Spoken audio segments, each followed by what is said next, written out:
가장 오래되고 가장 중요한 질문이 있어요. 그게 뭐냐? 사람이 정말 변화될 수 있는가라는 그런 질문이에요. 가장 오래된 질문이라는 그런 의미는 사람이 변화되기 참 어렵다는 거 아니겠습니까? 그러나 이 문제가 중요한 이유는 변화의 가능성이 없다면 우리는 절망할 것이고 노력하지 않기에 발전이 없을 것이기 때문입니다. 사람은 변화되어야 된다. 할렐루야. 그런 얘기예요. 여러분들도 아시는 분일 텐데 신명진이라는 그런 서울 도서관에 사서가 있습니다. 이분은 오른팔과 두 다리가 없는 절단 장애인이에요. 그런데 이분은 절망을 극복하고 공무원으로 서울 도서관 사서로 이렇게 일하고 있는 그런 분입니다. 인천 제일교회에 다니고 있어요. 그런데 이분은 처음부터 장애가 있었던 분이 아닙니다. 5살 때 마을 앞에 기찻길이 있었는데 거기서 놀다가 어떻게 떨어져서 지나가는 그 기차에 깔려서 이렇게 두 다리가 잘리고 또 오른쪽 손까지 잘리게 되는 그런 장애를 갖게 됐습니다. 이렇게 어린 아들이 장애인이 되니까 아버지는 충격을 받아서 매일같이 술을 마시는 거예요. 어머니는 날마다 집 옥상에 올라가서 엉엉 우시는 거예요. 어느 날 어머니가 그를 데리고 옥상에 올라가서 명진아, 엄마랑 그냥 죽자. 여기서 뛰어내리면 끝나지 않겠니? 그렇게 말을 했어요.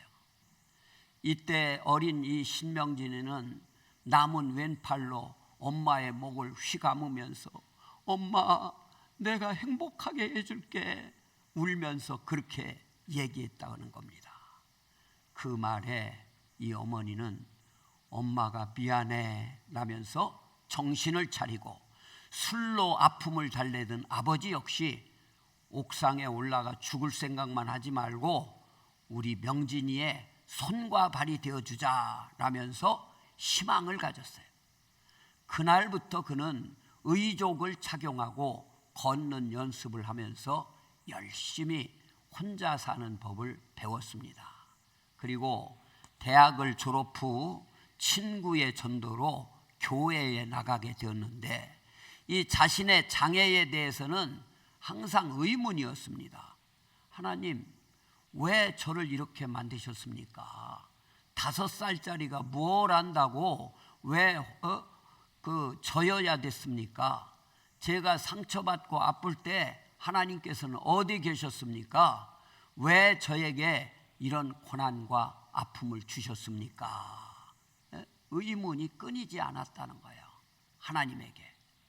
그러나 차차 하나님을 알게 되면서 원망으로 가득 차 있던 인생이 감사의 인생으로 바뀌었습니다. 특별히 자신과 같은 장애인이면서도 긍정적으로 사는 자기보다 몇 살 형인 그 원용이 형이라는 한 장애인, 인천시 그 장애인 수영 대표 선수래요. 그런데 이 사람과의 만남을 통해서 수영을 배우기 시작해서 장애인 전국체전 수영 부문에서 금메달도 따고 은메달도 수상을 했다고 그럽니다. 그리고 2009년도에는 저 몸으로 백두산을 등반을 했다고 그래요. 그리고 2011년도에는 뉴욕 마라톤 대회에 참가해서 42.195km를 9시간 50분 만에 완주를 했고 또 2012년에는 헤엄을 쳐서 한강을 이렇게 건넜다고 그럽니다. 그리고 이 사서에 도전을 해서 서울 도서관 사서로 채용이 되고 또 아름다운 아내를 만나서 결혼도 잘했다고 그럽니다. 이제는 자신도 넘어져 있는 또 다른 누군가에게 힘을 주고 싶다면서 그는 이런 고백을 했어요. 한때는 차라리 죽고 싶었던 적도 있었습니다. 그렇지만 지금은 그때 죽지 않고 살아있음이 너무 감사해요. 제 옆을 지켜주었던 사람들처럼 저 또한 용기와 위로를 주는 사람이 되고 싶어요. 하나님은 이겨낼 수 있을 만큼의 고통만 주신다고 믿습니다. 하나님께서 앞으로 저를 희망과 꿈을 전하는 도구로 사용해 주시길 바랍니다. 그랬다는 거예요. 이 신명진 씨의 부모가 변화되고 힘을 얻은 것은 길에서요 다른 휠체어 타고 가는 사람을 보면서부터였답니다. 우리가 우리 명진이에게, 우리 아들에게 힘이 되어주자. 또 이 신명진 씨도 청소년기에 접어들면서 죽을 계획을 여러 번 했었다는 거예요. 어떤 때는 옥상에서 뛰어내려서 죽을 생각도 해봤고, 그런데 옥상에 막 올라가려고 그러는데 자기는 고소공포증이 있어서 포기했다는 거예요. 물에 빠져 죽으려고 물속에 들어가니까 너무 이 물속이 답답해서 또 실패했다고 그럽니다. 친구에게 수면제를 사달라고 부탁을 했는데 그 친구가 이튿날 네가 알아서 해 라고 거절해서 결국 죽지를 못했답니다. 너무 속상해서 방황할 때 한 친구가 교회로 인도해서 신앙생활을 하기 시작했다는 거예요. 여러 번의 부딪힘이 있었지만 하나님의 손을 붙잡고 결국은 일어서게 된 줄로 믿습니다. 이분이 광고에도 나오고 막 희망전도사로 많이 활동을 했어요. 그 광고 카피에 보면은 여러분도 저처럼 행복할 수 있어요. 희망전도사 신명진 사서 이렇게 하면서 광고도 나왔어요. 그의 삶을 보면요, 인생은 변화될 수 있다라고 결론을 내릴 수가 있습니다. 여러분들 참 안 바뀌는 것이 사람이라고 그러는데 여러분 안에 성령께서 역사하시는 가운데 변화되어지는 역사가 있어지게 되기를 주님의 이름으로 축복합니다. 변화해야 사는 거예요. 그럼 변화하려면 어떻게 해야 되느냐? 첫 번째는 마음부터 바꿔야 된다. 그런 말씀이에요. 우리 마음부터 바꿔야 된다. 이 신명진 사서의 부모님은 어떻게 했다고 그랬죠? 그 다른 휠체어 탄 사람을 보면서 야, 우리 명진이도 휠체어 타면 돼. 우리가 힘이 되어주자. 그랬다는 거죠.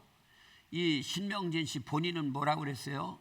친구에게 수면제를 구해달라고 그랬더니 네가 알아서 해. 이 말에 마음이 바뀌었다는 거예요. 여러분, 사람은요 3가지로 구성이 되어 있어요. 몸, 육신이죠. 우리 육신과 마음은 혼입니다. 우리 혼. 그 다음에 영이 있어요. 그러니까 그 영혼 육을 가진 것이 우리들 인생이에요. 데살로니가전서 5장 23절 말씀을 다 같이 한번 읽어보겠습니다.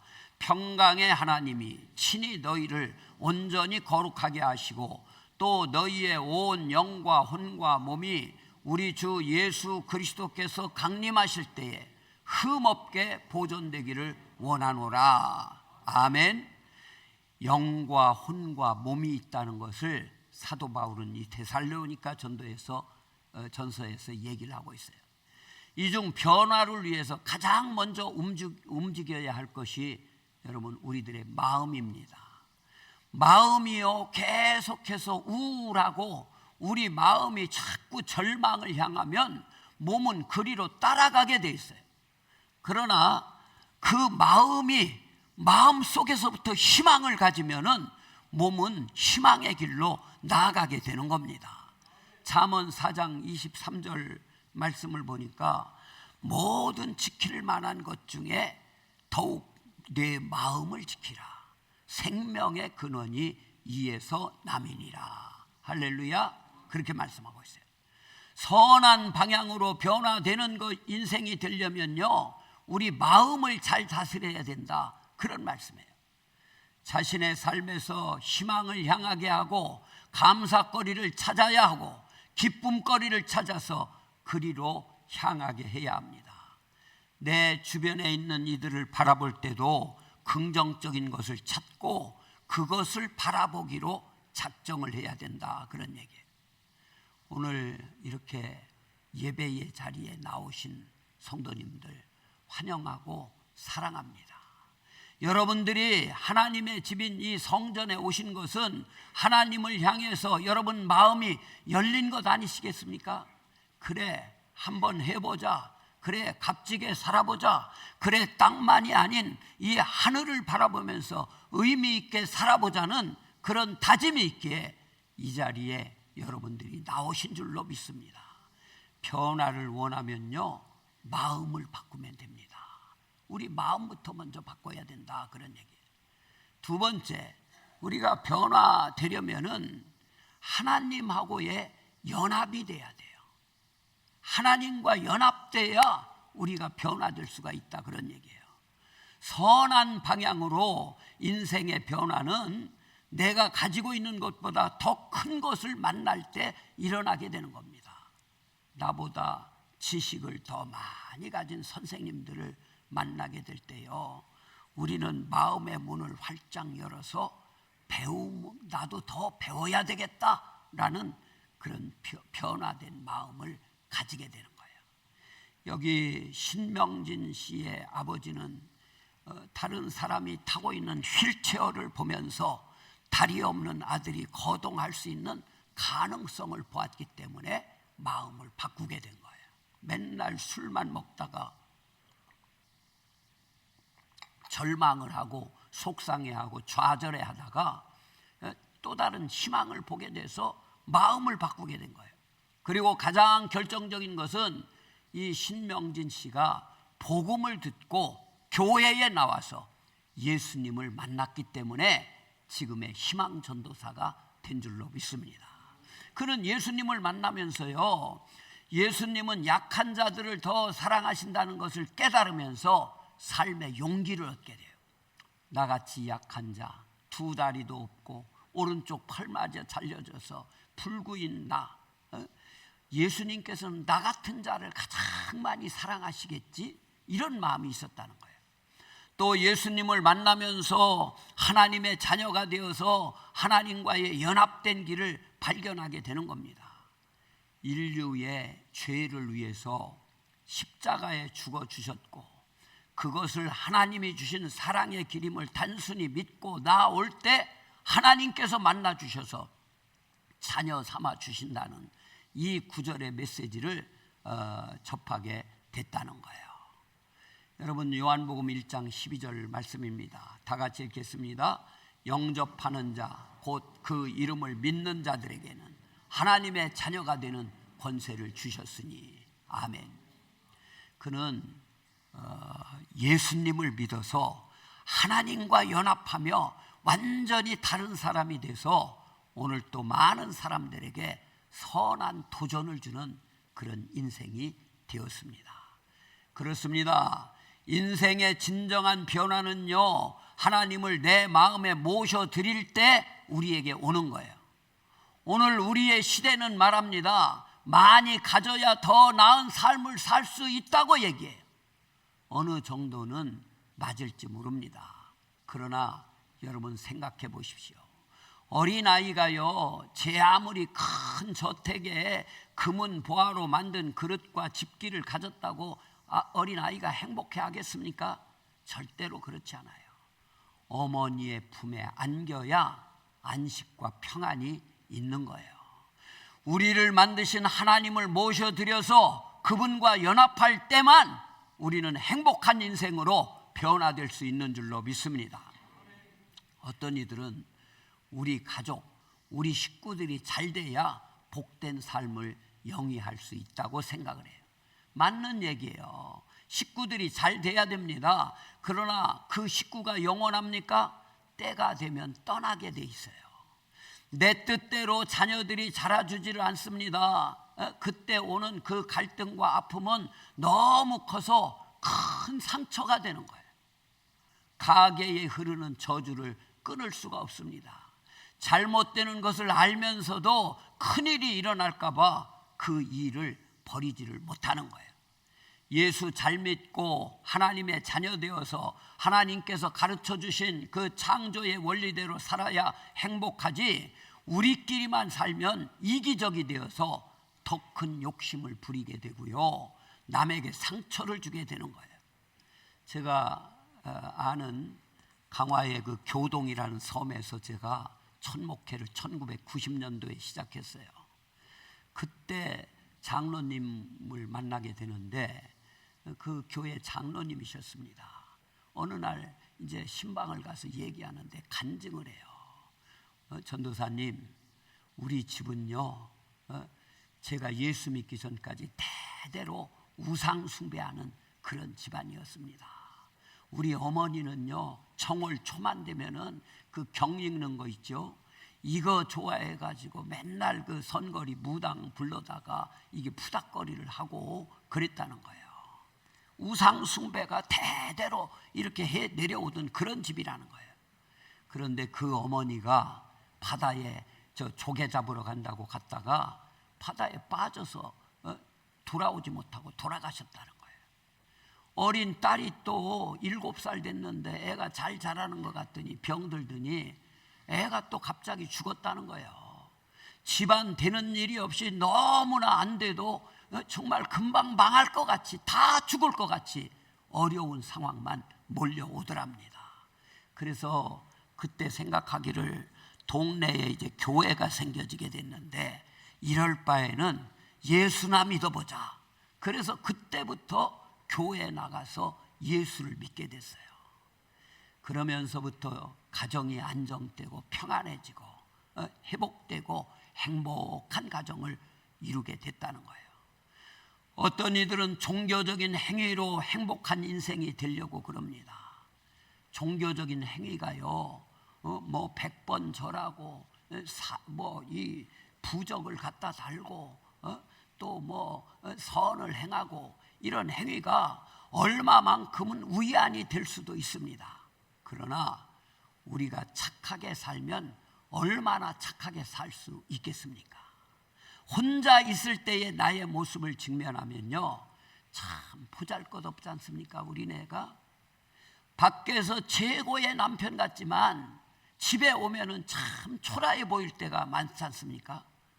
종교가 아니라요, 여호와 하나님을 아버지로 모셔드리고 그분과 연합해서 함께하는 인생을 펼칠 때에만 우리는 행복할 수 있다는 그런 얘기예요.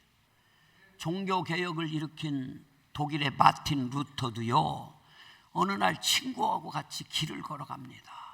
그런데 길을 걸어가던 친구가 자기 옆자리에 같이 걸어갔는데 하늘이 그냥 번쩍하고 우르릉 쾅 하더니 벼락을 때렸는데 그 벼락에 맞아서 친구가 그 자리에서 쓰러져 죽었다는 거예요. 이걸 보면서 인간이 어쩔 수 없는 것이 있음을 알고 인간 스스로는 구원받을 수 없음을 알고 하나님 앞에서 마음의 문을 열게 되고 나중에는 사제가 되고 나중에는 종교개혁을 일으키는 거장이 되어지게 됩니다. 진정한 변화를 원하면요, 우리 하나님과 연합해야 될 줄로 믿습니다. 마음을 돌이켜서 하나님께로 나가야 된다는 얘기예요. 그 프랑스의 잔느 기용이라는 분이 있어요. 근데 그분이 변화에 대해서 얘기하면서 변화의 시작은 뭐니 해도 하나님께로 돌아서면서 시작된다, 그런 얘기를 했어요. 변화되려면 먼저 하나님께로 나가야 된다, 그런 얘기예요. 하나님께로 돌아서면 하나님이 우리의 가장 깊은 곳에 있는 우리의 영을 만지심으로 그 영이 살아나서 제 기능을 발휘하기 시작한다는 거예요. 그때 우리는 하나님을 찾고 그 안에서 참된 즐거움을 나눌 수 있게 된다, 그런 얘기예요. 세상의 모든 것은 중력의 원리에 지배를 받지 않습니까? 우리 영혼도 동일해요. 우리가 하나님께로 나아가면요, 우리보다 더 크신 하나님이 우리를 자석처럼 이끌어 주시는 거예요. 하나님께 진심으로 돌아서시기를 주님의 이름으로 축복합니다. 그냥 왔다 갔다 교회만 왔다 갔다 하면 안 됩니다. 우리 마음 중심이 하나님을 향해야 되고 정말 하나님하고 연합해야 됩니다. 하나님께 돌아서야 된다는 거예요. 매우 빠른 속도로 주 하나님과 연합해야 될 것입니다. 하나님과 연합하게 될 때에만 참된 평안과 쉼을 얻게 될 줄로 믿습니다. 마태복음 11장 28절에 보면은 수고하고 무거운 짐진 자들아 다 내게로 오라 내가 너희를 쉬게 하리라 말씀하셨어요. 하나님과 연합할 때만 자녀 되어서 이 땅에서는 그분이 주시는 은혜와 축복을 받게 된다는 그런 말씀이에요. 영생을 얻어서 영원한 천국 백성이 되게 된다는 말씀입니다. 그렇습니다. 하나님과 연합할 때만 인생은 영원한 삶을 맛보고 이 땅에서도 참된 안식을 누리게 되는 거예요. 참된 변화를 원하십니까? 그렇다면은 예수 그리스도를 잘 믿으셔서 하나님과 연합하게 되기를 주님의 이름으로 축복합니다. 또 세 번째는 뭐냐? 하나님과의 연합을 유지하기 위해서 힘써야 된다 그랬어요. 이 땅에 살다 보면요, 이 좋은 하나님과의 연합은 항상 공격받을 수가 있습니다. 육신의 성품인 쾌락과 편안함이 우리를 유혹해요. 자꾸 귀찮게 만듭니다. 세상의 갖가지 문화와 유행이 우리들로 하여금 하나님을 가까이 하지 못하게 합니다. 그래서 우리가 하나님과 연합을 유지하기 위해서 장치가 필요한 거예요. 오늘 우리가 읽은 성경은요, 타락한 이스라엘 백성들을 용서하시고 하나님의 백성으로 왕같은 제사장의 나라로 다시 언약을 맺기 위해 모세에게 주시는 계명의 말씀이에요. 이 계명은 하나님께서 이스라엘이 다시는 하나님을 떠나지 않고 하나님과 연합해서 복된 삶을 살게 하시기 위한 장치입니다. 그래서 하지 말아야 될 것이 뭔가를 먼저 말씀하고 계셔요. 그 땅의 주민과 언약하지 말고 그 땅의 딸들과 혼인하지 말고. 그 땅은 가나안 땅이에요. 이스라엘 백성들이 들어가게 될 땅, 그 땅에 들어가서 그 주민들하고 약속을 하지 말아라. 그 땅의 딸들과 혼인하지 말아라. 그 땅의 신들과 우상을 섬기지 말아라. 그 가나안 땅에는 바알과 아세라, 몰렉 이런 신들, 그 이방 신들이 엄청 많이 섬기고 있었습니다. 신들을. 그러니까 이런 것들 섬기지 말라는 거예요. 오직 참신이신 하나님을 믿는 믿음을 약화시키고 희석시키는 것은 뿌리부터 뽑아내라는 얘기예요. 그리고 해야 될 것은 뭐냐? 절기와 안식일을 지키고 하나님과의 만남의 시간 정기적으로 가지라는 거죠. 시간을 구별해서 하나님께 드려라 그런 얘기예요. 첫 소산을 하나님께 드려 하나님이 주인이심을 늘 마음에 기억하고 하나님의 은혜에 감사하라는 거예요. 소유에 붙잡히지 않고 소유를 넘어서도록 하시는 하나님의 장치입니다. 하나님과 연합해서 복된 변화, 참된 변화를 원한다면 하나님과의 연합을 유지하기 위해서 힘쓰라 그런 얘기예요. 이를 위해서 교회를 주셨어요. 교회는요, 하나님을 믿는 자들의 모임입니다. 교회는 하나님과의 연합을 돕는 유일한 기관이 교회예요. 교회에 잘 나오셔서 격려받고 서로를 응원해 주십시오. 교회는 하나님의 집입니다. 두 번째, 주일 예배. 오늘 나오신 여러분들 하나님이 사랑하십니다. 주일 예배 잘 드리시길 바랍니다. 하나님과의 연합은 예배로부터 시작됩니다. 예배에 오셔서 하나님의 말씀을 들으면서 하나님의 사랑을 경험하십시오. 죄 용서를 받으며 삐뚤어진 우리의 마음을 다잡아야 됩니다. 주일은 예수님께서 부활하신 날이에요. 일주일의 첫날입니다. 첫 것은 하나님의 것임을 인정하는 의미로 주일을 구별하십시오. 그리고 세 번째는 재능과 물질을 들여서 하나님의 일에 동참하여서 의미 있는 인생, 거룩한 영향력을 끼치는 그런 인생들이 되시길 바랍니다. 진정한 인생의 변화는요, 마음을 돌이켜 하나님과의 연합을 추구할 때 가능한 거예요. 하나님과의 친밀한 연합은 우리를 세상이 알 수도 없고 세상이 줄 수도 없는 기쁨으로 인도해 주십니다. 하나님과의 친밀한 연합은 우리를 세상에서 누릴 수 없는 하늘의 평안을 주게 되는 거예요. 그로 인해서 우리는 땅을 넘어서 하늘을 사는 자로 변화될 수가 있는 겁니다. 나를 사랑하는 것을 넘어서 이웃을 사랑하고 내 야망을 넘어서 하나님의 뜻을 추구하는 자로 변화될 수 있는 겁니다. 마음을 하나님께 돌리시기 바랍니다. 주 하나님이 여러분 한 분 한 분을 받아주실 줄로 믿습니다. 교회 중심, 성경 중심, 하나님 중심의 신앙생활을 통해서 우리를 부산하게 하고 우리의 정신을 혼란시키는 것들을 극복하시기 바랍니다. 여러분이 오늘 이 자리에 계시기까지 누군가가 여러분을 위해서 기도 많이 하고 계십니다. 앞으로도 기도하는 분들이 많을 줄로 믿습니다. 여러분들 하나님과 연합해서 온전히 변화돼서 변화된 우리를 통해서 하나님을 영화롭게 하고 또 많은 사람들에게 꿈을 주고 희망을 줄 수 있는 그런 성도님들이 되시게 되기를 주님의 이름으로 축복합니다.